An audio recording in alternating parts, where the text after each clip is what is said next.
Hey everyone, Irit here, and today we are scrapbooking. I am showing you the first layout I created using the Heidi Swapp Hawthorne collection. You can check out the unboxing or haul video where I show you what I got to play with this month, and I am starting with some foiling action. Now, I don't have the Mink machine. I have this laminator that I got on Amazon, and it was pretty inexpensive, and I'm using, I don't even have like those folders that you can get. I think actually that would be a good purchase, but I'm just using a sheet of baking paper. That's how we call it here. I don't know, maybe like oven-proof paper. I don't know how you call it in other countries, but here it's called bakpapier, which is baking paper, and you know, you just put it when you're baking stuff, so it's heat resistant and nothing sticks to it, and it works great. So the Hawthorne collection, I think similar to other Heidi Swapp collection, has products that you can foil, and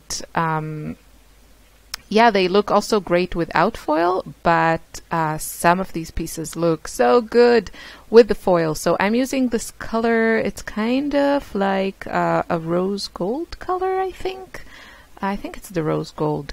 And of course you can use any foil. And yeah, it's I don't know how these ephemera pieces are made, but you'll see. I will show you some close-ups. Hopefully it won't be like extremely fast, but yeah, it's fun, and you can, you know, make it in a whatever color you want to coordinate with your color scheme. So I like that. I'm showing you there. Looks great. On these two pieces, I don't know if you noticed, but also here it doesn't foil the entire letter or dot or stripe, so there's also a little bit of black showing, which gives it a lot of dimension and detail. It's pretty cool. So I'm just foiling a bunch of pieces, and I'm looking through these kind of foam letters, and these have adhesive on both sides, and I'm going to try to use the foil on them.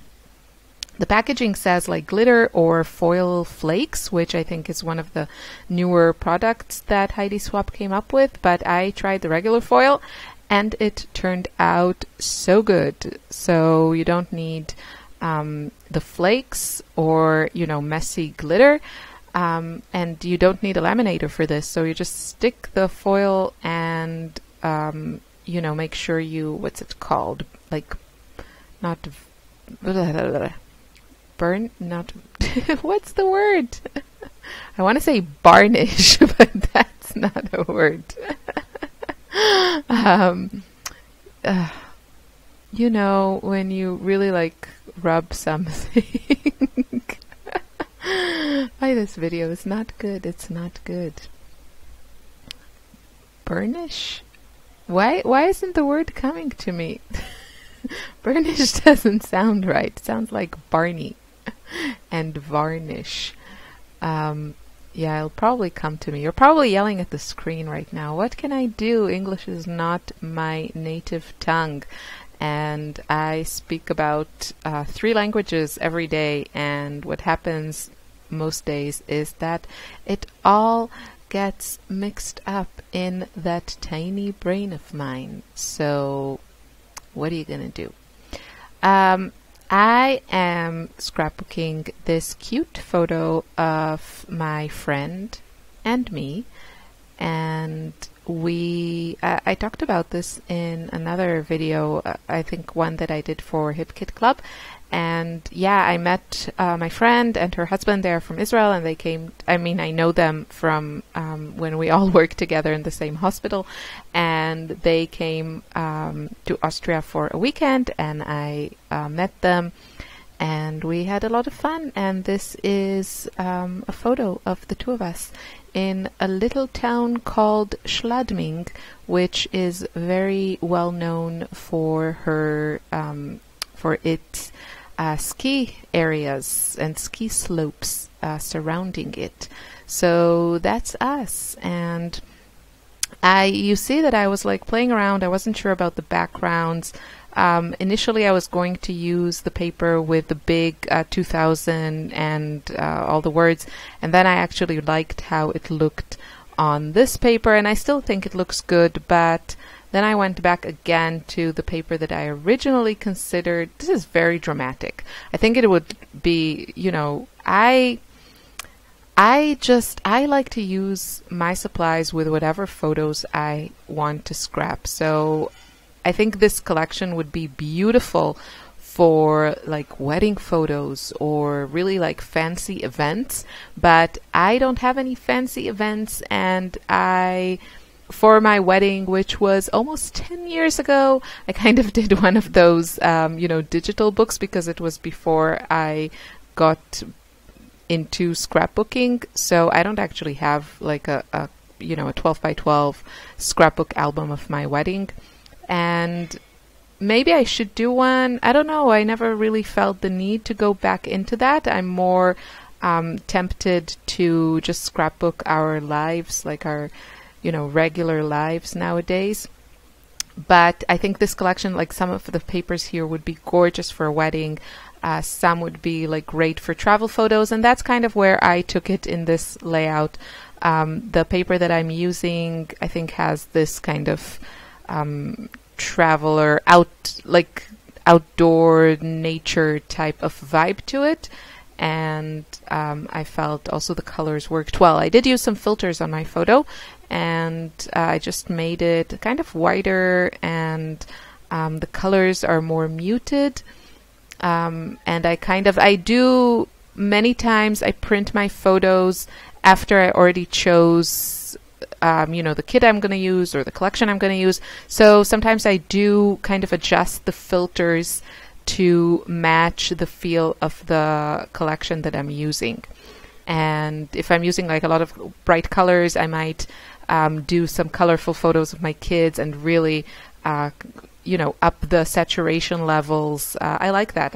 For me, editing of the photos, unless they're like, you know, done with my good camera and are really perfect as they are, you know, most of the time my photos are from my phone, and choosing the filters is like part of my process, is part of my artistic choices, I would say. So yeah, just telling you how it works for me, and maybe if you haven't thought about that before, maybe this will help you kind of, you know, play with your photos as well, if your process is similar to mine and you kind of print as you scrapbook. So what I'm going to do now is, this is the basic layout of the layout and I'm just going to play now with all the different bits and pieces and add some embellishments, and I'm using a lot of the embellishments that I foiled before, not everything, but some. I mostly decided to use the more grayish brown craft pieces for this layout, and then the next one that I'll be doing this month will probably, it's kind of a work in progress now, will probably have more of the purples and like those deep colors, like the burgundies and those deep pinks that are in the collection. So again, color is like one of the main elements in my scrapbooking, and usually my pages start with a very narrow color scheme, which helps me make faster choices, because it usually limits my choices. And then usually by the end of the layout I do add some more colors, but it usually starts from like 2 colors, and yeah, that just helps me get going with at least like with paper choices and then some of the embellishments. So now I'm just adding, and I really love how this layout turned out. It's, I would say, yeah, rather different than my usual style. It has kind of fewer elements. The background paper is one of the main elements, I would say, design-wise, because there are these huge letters and numbers, like words and numbers at the bottom. So I kind of built my design around that. And I really enjoyed making this. This is totally quite different for me. Different color scheme.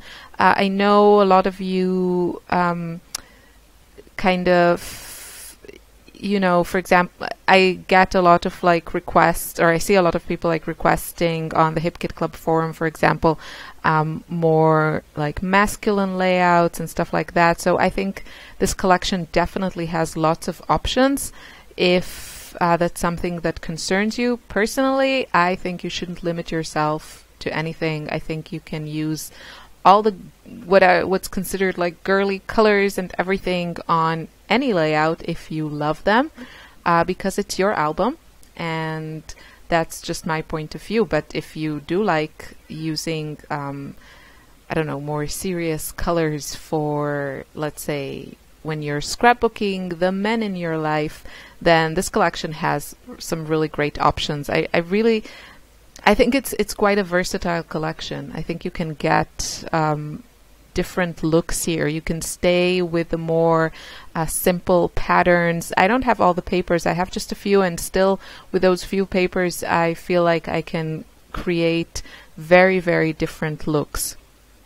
So, you know, sometimes there are kind of these showstopper papers. I think in this collection, it's the ones probably with the roses. They're very dramatic, but when you actually take a look at every paper and every like other embellishments and stuff in the collection, you see that there's actually a lot of variety here, and that's to me like one of the things that make a collection really good. And that's why I also loved working with kids, for example, that you just have a lot of possibilities, and you can make several projects and have them look really different and not all the same. And I am very like ADD when it gets to my scrapbooking. I really like to switch things up and do a variety of things and create different looks. So yeah, I'm happy to work with